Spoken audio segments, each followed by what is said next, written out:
एक जन है जो लापता रहे, एक जन है जिनका निवाड़ी विधानसभा क्षेत्र की जनता को पता है कि इनने कितने घोटाले किए, कितना भ्रष्टाचार किया, चाहे जमीनों के घोटाले हो, चाहे राशन का घोटाला हो, चाहे शिक्षा विभाग में घोटाला हो, चाहे मनरेगा का घोटाला हो। उनके घोटालों की लिस्ट गिनाऊंगा तो आपका इंटरव्यू बहुत लंबा खिंच जाएगा। कांग्रेस पार्टी तो ठीक है, लेकिन कांग्रेस पार्टी के साथ निवाड़ी विधानसभा क्षेत्र की जनता चुनाव लड़ रही है।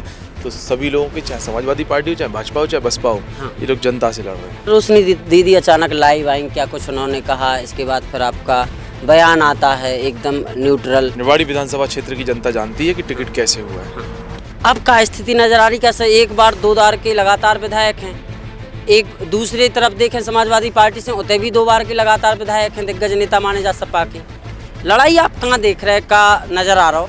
भाजपा का कैंडिडेट, सपा का, कांग्रेस का, इस चुनावी रण में बसपा भी है। अवधेश सिंह राठौर को आप कहाँ देख रहे हैं, बहुजन समाज पार्टी को कहाँ देख रहे हैं? नमस्कार भैया, राम राम। हम हैं आशुतोष और आप देख रहे हैं बुंदेली वार्ता। बुंदेली वार्ता में खास मेहमान हैं और मेहमान इनके इन्हें कैसे अचानक से पार्टी ने टिकट दे दो, का कछु देखो, का प्रोफाइल देखी इनकी और अचानक से टिकट मिलो। इनकी चर्चा पूरे बुंदेलखंड में है और अब तो भोपाल में भी चर्चा है। का रणनीति है, का तैयारी है, टिकट कैसे मिलो और आगे का करवे जा रहा है। इनके चुनावी मैदान में आए से सबके सियासी समीकरण बिगड़त नजर आ रहे हैं। कोई कह रहा फलाने से फाइट है, कोई कह रहा ढकाने से फाइट है। असली फाइट किसे हैं जो अमित राय खुद बताएं। भैया टिकट जैसे ही मिलो सियासी हड़कंप मच गो पूरे बुंदेलखंड में, का क्या हुई पे? सबसे पहले राम राम आशुतोष भैया। जैसा कि आपने पूछा फाइट किससे है, तो सभी प्रत्याशियों की फाइट निवाड़ी विधानसभा क्षेत्र की जनता से, मेरे से नहीं है। चुनाव जनता लड़ रही है निवाड़ी में। कांग्रेस पार्टी तो ठीक है, लेकिन कांग्रेस पार्टी के साथ निवाड़ी विधानसभा क्षेत्र की जनता चुनाव लड़ रही है। तो सभी लोगों की, चाहे समाजवादी पार्टी हो, चाहे भाजपा हो, चाहे बसपा हो, ये लोग जनता से लड़ रहे हैं। फिलहाल निवाड़ी की जो राजनीति है, 2 चीज़ें चल रही कांग्रेस में। एक गुट पूरा आपके संगे है, खोलो तस्वीरें चली सोशल मीडिया पे, और जो लोग टिकट की दावेदारी कर रहे थे वे भोपाल तक भी पहुंच गए, वे होता विरोध भी कर रहे। तो क्या लग रहा है इसे क्या स्थिति बने, कितने जल्दी जो बिल्कुल डैमेज कंट्रोल हो जाए, कितने जल्दी शांति आ जाए, और मानो जा रहा है कि जितने जल्दी जो शांति आ जाए उतने जल्दी चुनाव और ऊपर खिंचे? सब लोग मेरे साथ में हैं, थोड़ा कष्ट होता है, इसलिए अपनी अपनी बात रखने के लिए वो प्रदेश नेतृत्व के पास गए हैं। लेकिन सब साथ में, मेरी सबसे बात हो चुकी है और लगभग ज़्यादा से ज़्यादा लोगों का आशीर्वाद उसने मुझे मिला भी है। और आप देखेंगे कांग्रेस पार्टी एक आध दिन के अंदर एक साथ आपको नजर आएगी। अच्छा, सब कैंडिडेटन को तो भूल गई जनता, जनता केवल जा जानवर चाह रही, टिकट कैसे भाव? टिकट कौन सी आपने प्रोफाइल दिखा दी? ये सिर्फ आप जानना चाहते हैं। निवाड़ी विधानसभा क्षेत्र की जनता जानती है कि टिकट कैसे हुआ है। टिकट निवाड़ी विधानसभा क्षेत्र की जनता के सर्वे के आधार पर तय हुआ है। निवाड़ी विधानसभा क्षेत्र की जनता की भावनाओं के आधार पर तय हुआ है। टिकट निवाड़ी के युवाओं ने, माताओं बहनों ने और बुजुर्गों ने तय किया है। उन्हीं की भावनाओं को देखते हुए हमारे कांग्रेस पार्टी के राष्ट्रीय नेतृत्व ने और प्रदेश के नेतृत्व ने मुझे इस चुनाव के मैदान में उतारा है। हम लोगों ने आपको पिछला चुनाव भी देखो, जिला पंचायत को 2 सीटों से आप चुनाव लड़े। ईश्वर की कृपा और जनता की कृपा ऐसी वर्षी के 2 ही सीटें जीते। बाद में स्थानीय विधायक के विरोध के बावजूद भी आपने माताजी को जिला पंचायत अध्यक्ष बनाओ। अब का स्थिति नजर आ रही कैसे, एक बार 2 बार के लगातार विधायक हैं, एक दूसरी तरफ देखें समाजवादी पार्टी से उतने भी 2 बार के लगातार विधायक हैं, दिग्गज नेता माने जा सपा के। लड़ाई आप कहाँ देख रहे हैं का नजर आ रहा हो? जब लड़ाई एक नेता और एक बेटा के बीच में होती है तो बेटा जीतता है ना।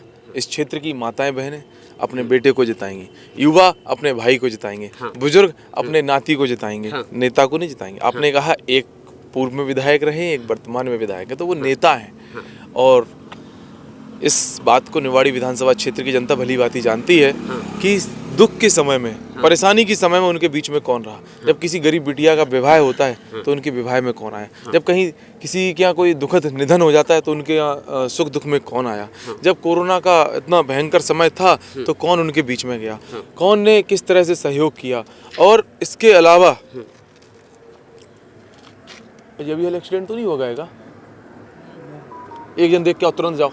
और इसके अलावा ये विधानसभा क्षेत्र की जनता को पता है कि उनके बीच में कौन रहता है कौन नहीं। एक जन है जो लापता रहे, एक जन है जिनका निवाड़ी विधानसभा क्षेत्र की जनता को पता है कि इनने कितने घोटाले किए, कितना भ्रष्टाचार किया, चाहे जमीनों के घोटाले हो, चाहे राशन का घोटाला हो, चाहे शिक्षा विभाग में घोटाला हो, चाहे मनरेगा का घोटाला हो। उनके घोटालों की लिस्ट गिनाऊंगा तो आपका इंटरव्यू बहुत लंबा खिंच जाएगा। वो मैं चुनाव में जनता के बीच में गिनवाऊंगा। बहुत घोटाले किए उन्होंने। तो इस तरह से अब जनता खुद तय करेगी कि जनता को क्या निर्णय लेना है। अच्छा, कल रोशनी दीदी अचानक लाइव आई, क्या कुछ उन्होंने कहा, इसके बाद फिर आपका बयान आता है एकदम न्यूट्रल, क्यों ये चल रहा है, एकदम हाइक पे चल रहा है, हर जगह आपकी चर्चा है? देखिए, वो मेरी आदरणीय दीदी है, मेरी बड़ी बहन है, और मैं हमेशा उनका सम्मान करता हूँ, है ना। और एक छोटा सा विषय रहा कि हमारे एक कार्यकर्ता हैं जित्तू यादव, उनके भी एक सहयोगी हैं सोनू यादव, उनका आपस में विवाद है। सोनू यादव जी मेरे को लेके अभद्र भाषा का प्रयोग कर रहे थे, जित्तू यादव जी वहाँ से निकल रहे थे।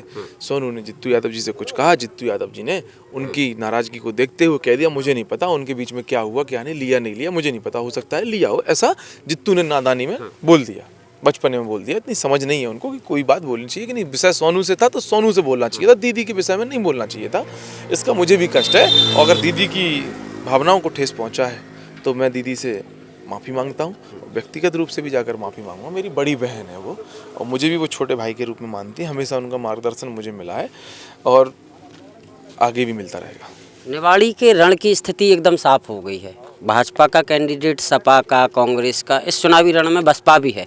अवधेश सिंह राठौर को आप कहाँ देख रहे हैं, बहुजन समाज पार्टी को कहाँ देख रहे हैं? वो भी मेरे आदरणीय चाचा जी हैं, अच्छे व्यक्ति हैं, उनका भी स्नेह आशीर्वाद मुझे सदैव मिला है।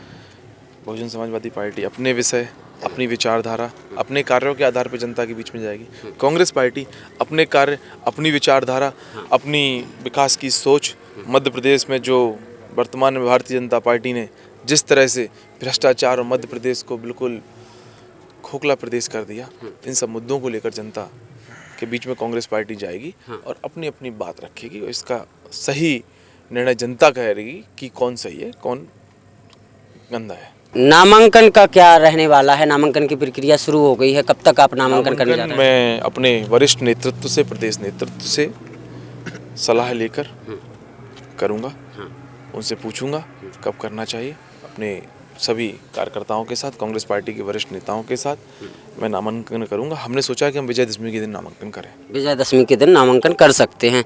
अच्छा, आपका जिला पंचायत के चुनाव हमने देखा, युवाओं का बहुत अच्छा साथ। यहाँ विधानसभा के चुनाव में क्या युवाओं की भूमिका रहने वाली है आपके चुनाव में? सभी की भूमिकाएं अपनी अपनी जगह होंगी। माताओं बहनों की भूमिका आशीर्वाद देने की है, बुजुर्गों की भूमिका मार्गदर्शन देने की है, और युवाओं की भूमिका संघर्ष करने की है। तो सभी की भूमिकाएं तय हैं, और उसी भूमिका के साथ फिर से ये चुनाव होगा। बुजुर्गों के मार्गदर्शन में होगा, माताओं बहनों के आशीर्वाद से होगा, और युवाओं की ताकत और संघर्ष से होगा। और रिजल्ट क्या होगा ये आप समझ सकते हैं। ये अमित राय जी हैं। अमित राय साहब के चुनावी मैदान में उतरने से अब कहीं ना कहीं निवाड़ी की स्थिति त्रिकोणीय स्थिति में आ गई है। कोई बता नहीं सकता है कि जीत किसके हाथ लगने वाली है, कौन विजय होने वाला है, लेकिन चुनाव निवाड़ी का दिलचस्प हो गया है। अब कहीं एक तरफा चुनाव नहीं रह गया है। अब तीनों जो दावेदार हैं, भारतीय जनता पार्टी, सपा और बीच में अमित राय आ गए हैं, तो स्थिति यहाँ की देखने लायक हो गई है। दिलचस्प चुनाव हो गया है। आसपास की विधानसभा के लोग भी अब कहीं ना कहीं निवाड़ी पे टकटकी लगाए हैं कि निवाड़ी की क्या स्थिति बनने वाली है। निवाड़ी को लेकर लोगों की दिलचस्पी भी बढ़ रही है कि निवाड़ी में क्या चलने वाला है, अमित राय का आगे का प्लान क्या है, क्योंकि अलग ही अंदाज में चुनाव लड़ते हैं। हम लोगों ने देखा किस तरीके से चुनाव लड़ते हैं, किस तरह से। अभी कोई कार्यक्रम भी है, रोड शो का कुछ कार्यक्रम बना, क्या कार्यक्रम बना है? हमने ऐसा कुछ भी तय नहीं किया है। जो भी रूपरेखा तय होगी आपके सामने होगी। तो जल्द ही अब वो सब चीज़ें भी होंगी। नामांकन प्रक्रिया के बाद डोर टू डोर जनसंपर्क भी होगा। बुंदेली वार्ता की टीम आपको पल पल की अपडेट जो अलग अलग विधानसभाओं की है, जहां बुंदेली वार्ता काम कर रहा है, वहां की बताने का प्रयास करेंगे। आप सब लोगों का बहुत बहुत धन्यवाद।